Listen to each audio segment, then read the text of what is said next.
Hello students, আমি Nitish sir জ্ঞানজ্যোতি coaching সেন্টারের পক্ষ থেকে তোমাদের প্রত্যেককে জানাই আরো একবার স্বাগত। তো স্টুডেন্টস, আজকে আমি তোমাদের সঙ্গে আলোচনা করব সিধু কানহু বিরসা ইউনিভার্সিটির অধীনস্থ যে সমস্ত ছাত্রছাত্রীরা বিভিন্ন কলেজগুলোতে থার্ড সেমিস্টারে পড়াশোনা করছো তাদের জন্য আজকে কিন্তু সিলেবাস নিয়ে আমি আলোচনা করব। VAC2 সিলেবাস, VAC2 তোমাদের দেখবে যে এবার সিলেবাসে কিন্তু VAC2 রয়েছে, অর্থাৎ VAC2 বলে যে সাবজেক্টটা পড়তে হবে সেখানে তোমাকে বেশ কিছু সাবজেক্ট দেওয়া হবে এবং সেখান থেকে তোমাকে একটা লিস্ট থেকে চয়েস করে তোমাকে কিন্তু পড়তে হবে। তো VAC2 আন্ডারস্ট্যান্ডিং ইন্ডিয়ায় কোন কোন পার্টগুলো তোমাদের রয়েছে বা কি কি বিষয়গুলো পড়তে হবে, যাদের আন্ডারস্ট্যান্ডিং ইন্ডিয়া রয়েছে তারা কোন কোন বিষয়গুলো পড়বে সেই নিয়ে আজকের এই ক্লাসটিতে আমি বিস্তারিত আলোচনা করব। তোমাদের কিন্তু এটা অনেকটা ফিলোসফির মধ্যে পড়ছে বা দর্শনের মধ্যে পড়ছে এই পার্টটা। যারা এখনো পর্যন্ত আমাদের চ্যানেলটিকে সাবস্ক্রাইব করনি তারা অবশ্যই চ্যানেলটিকে সাবস্ক্রাইব করে পাশে থাকা বেল আইকন অল প্রেস করে দাও, যাতে নেক্সট টাইম থেকে কোনো ভিডিও আপলোড করলে তার নোটিফিকেশন তুমি সবার আগে পেতে পারো। এছাড়া অনলাইনে তোমরা যারা ভাবছো আমাদের কাছে ক্লাস নেবে, কোর্স করবে, তারা অবশ্যই যোগাযোগ করো আমাদের অফিসিয়াল নাম্বার 7076398606 নাম্বারে অথবা 6295916282 নাম্বারে। তোমাদের টোটাল কোর্স ফি থাকছে মাত্র 1199 রুপিস পুরো সেমিস্টারের কোর্স ফি, কিন্তু এখন পাচ্ছ তোমরা সম্পূর্ণ 50% ডিসকাউন্টে মাত্র 599 রুপিসের বিনিময়ে তোমাদের যে কটা সাবজেক্ট রয়েছে সমস্ত সাবজেক্টের নোটসপত্র এবং সাজেশনস প্লাস ক্লাসেস তোমরা কিন্তু সবকিছু পাচ্ছ। তো ভ্যালু অ্যাডেড কোর্সে তোমাদের পড়তে হবে কিন্তু আন্ডারস্ট্যান্ডিং ইন্ডিয়া, অনেকেরই রয়েছে এটা আন্ডারস্ট্যান্ডিং ইন্ডিয়া।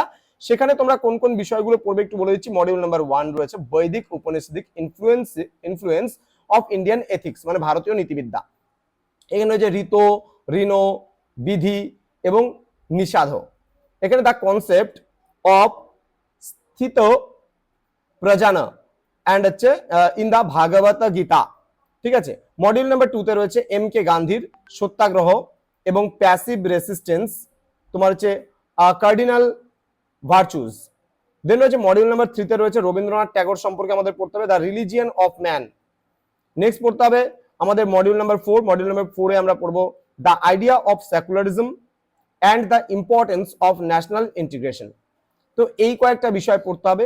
এর জন্য ইংলিশ ভার্সনের বইও যেমন নাম দেওয়া আছে, এখানে দেখবে বেঙ্গলি ভার্সনেরও তোমাদের প্রচুর বইয়ের নাম দেওয়া আছে।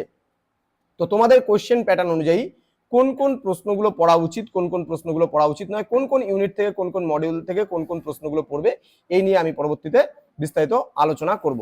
তো তোমরা অবশ্যই এই বইগুলোর মধ্যে দেখো, একটা বই কিনলে কিন্তু হবে না। আমি আবারও বলছি, এখানে যে ইউনিট ওয়াইজ তোমাদের যেমন শ্রী জগদীশ চন্দ্র ঘোষের শ্রী গীতা, এবার এই বইটা যদি তোমরা কিনো তাহলে তোমাদের মডিউল নাম্বার 1টা কিন্তু কভার হবে। দেন রয়েছে এখানে রবীন্দ্রনাথ ঠাকুরের উপর দ্য রিলিজিয়ান ম্যান, এটার উপরে তুমি যদি পড়ো তাহলে তোমার মোটামুটি এটা তোমার হচ্ছে মডিউল নাম্বার 3 উপরে এই বইটা কাজে লাগবে।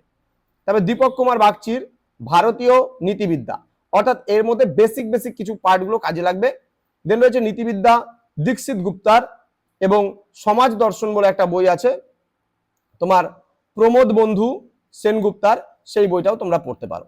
তো স্টুডেন্টস, এই ছিল আজকের ক্লাস, যেখানে তোমাদের আলোচনা করা হলো VAC মানে ভ্যালু অ্যাডেড কোর্সের 2 নাম্বার পার্টটা, অর্থাৎ আন্ডারস্ট্যান্ডিং ইন্ডিয়া তোমাদের যাদের রয়েছে তারা এই সিলেবাসের উপরে পড়বে। আমাদের আগামীতে ক্লাসগুলো হবে এবং তোমাদের বলে রাখি মেজর মাইনর, তোমাদের MD, তোমাদের হচ্ছে SEC এবং তোমাদের VAC2 সহকারে যে সিলেবাস রয়েছে সমস্ত সিলেবাসের নোটস পত্র যাবতীয় বিষয়গুলো ক্লাসেসগুলো পেতে হলে অবশ্যই আমাদের নাম্বারে যোগাযোগ করো এবং যুক্ত হয়ে যাও আমাদের অনলাইন ক্লাসে। দেখা হবে খুব তাড়াতাড়ি আরো একটা নতুন ক্লাস নিয়ে তোমাদের সঙ্গে। তোমরা প্রত্যেকে ভালো থেকো, সুস্থ থেকো, আর আমাদের এই ভিডিওটি বন্ধুদের সঙ্গে শেয়ার করে দিও। ভিডিওর কমেন্ট বক্সে তোমরা জানাও কমেন্ট করে যে তোমাদের আর কোন কোন সাবজেক্টের সাজেশনস গুলো প্রয়োজন, সিলেবাস গুলো প্রয়োজন, সেগুলো আমরা অতি সত্বর তোমাদের জন্য নিয়ে আসবো। Thank you so much, thanks for watching after all, thank you.